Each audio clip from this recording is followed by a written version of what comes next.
And here's why it's important. There's actually a couple reasons.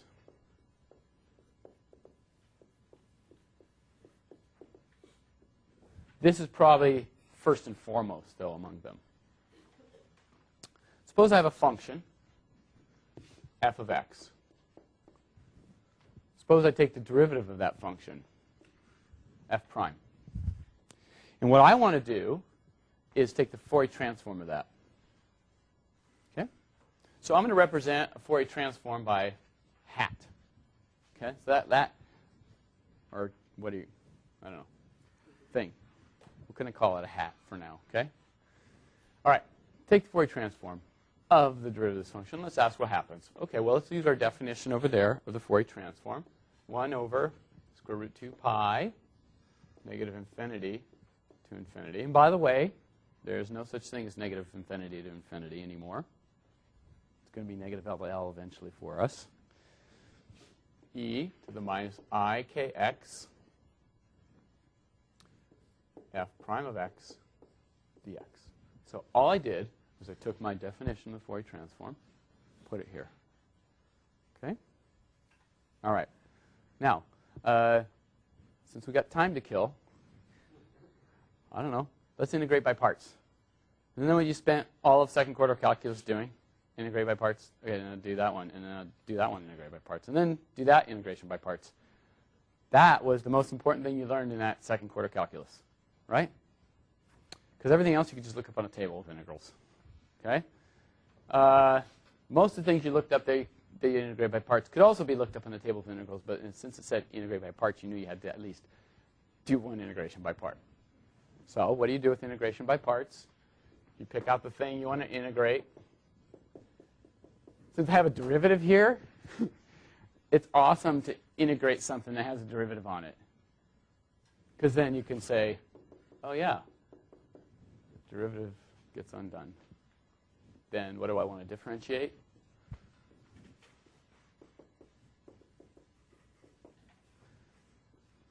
And the great thing about differentiating, if I could differentiate something, I'd differentiate a constant. But an e to the I is pretty easy for me too. Okay, so you just drop down to negative ik, e to negative ikx. There we go. So what we're going to do is we're going to go and take this thing and say, so that means that when you do the integration by parts, right, you get this 1 over square root 2 pi out front. And what you have is you evaluate, right, the integral on the left side. So you take these guys here,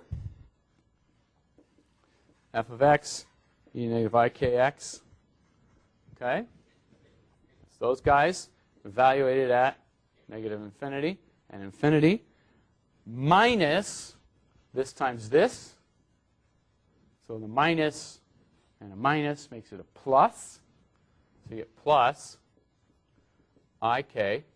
I'll take that out of the integral. And then you still have negative infinity to infinity e to the negative ikx f of x dx.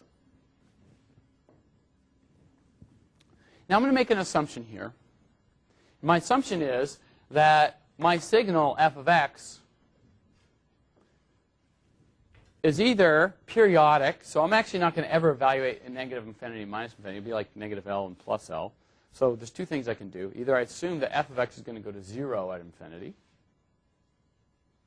or I'm going to assume it's periodic signal. Okay? So oftentimes when you do Fourier representations of signals on a finite domain, you say, let me take this thing to be periodic, or I'll make it periodic on that domain. Or out there it's 0 so that I can do this. Okay? I'm going to get rid of that. Yep. Negative L and L. And if this thing is periodic, then you're going to get the cancellation on the two boundary points. Yeah. All right, so what's left over? What's left over is I times k, and I have this 1 over square root 2 pi in front of this thing here. But this is just the Fourier transform of f, is it not? That's the definition of the Fourier transform of f. So really what I get is ik f hat. So what I found was this. Fourier transform of the derivative is just ik times the Fourier transform of the function. And in fact, if I were to apply this same integration by parts to the nth derivative, then I'd find the following. The nth derivative, Fourier transform, is equal to ik to the nth power. This is an amazing relationship. And this is, in fact, the basis of why Fourier transforms keep popping up everywhere. Ultimately, there's a lot of transforms. A lot of them you've never heard about. And there's a reason you've never heard about them, because they only work for one specific problem. This pretty much dominates everything. It's awesome. Okay? So awesome is it? You want to hear how awesome is it? Yeah, that's what you're supposed to say. Okay, total enthusiasm on that question. Yeah, you want to know how. See, I have to stop and tell you how awesome it is because the question was asked.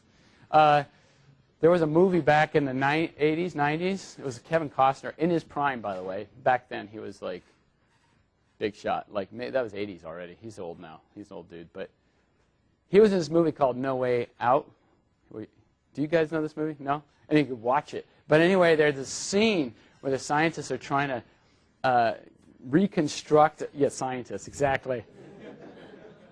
It's us trying to reconstruct this image from this negative, and it turns out he's in the picture.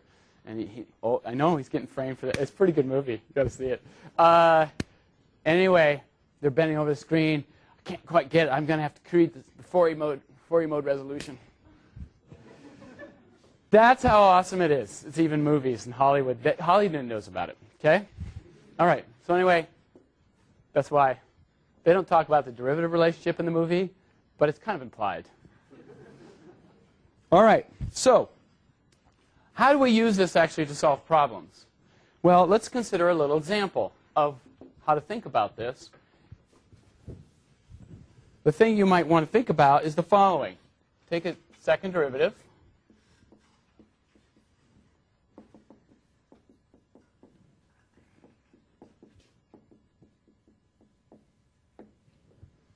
On some infinite domain. I'm going to go ahead and take a second derivative of this thing. And what I'm going to solve this with is the Fourier transform. So what I'm going to do is say, look, I have two derivatives here in x, and it's equal to some function. The trick to solving differential equations is always to find a way to turn it into algebra. That's all you know how to do. So if you can do that, you can solve it. And what I'm going to do to turn this into algebra is just basically throw a Fourier transform on it. So, for instance, Fourier transform this whole side and that whole side. Well, the Fourier transform is an integral. So something plus something in integral separates out. A constant comes out of an integral. So what I end up with is y double prime Fourier transform minus omega squared y equals minus Fourier transform of f. But then the Fourier transform of a second derivative is ik squared Fourier transform of the function. By the way, I squared minus 1. So you get a k squared and a minus omega squared here. So you get y hat, and there's a minus k squared plus omega squared. And then what you end up with is y hat is equal to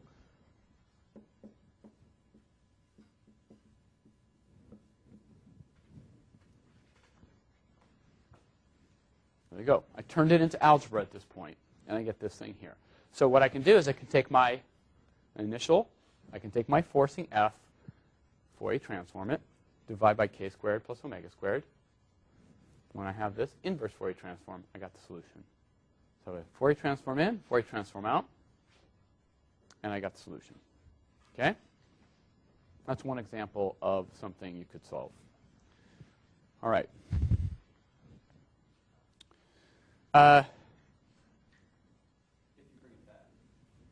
What's that? Part of it's bringing it back. Yeah, probably bring it back. So you Fourier transform that, do the multiplication, that's y hat, and then you have to bring it back. Okay? So 2 integrals you got to do.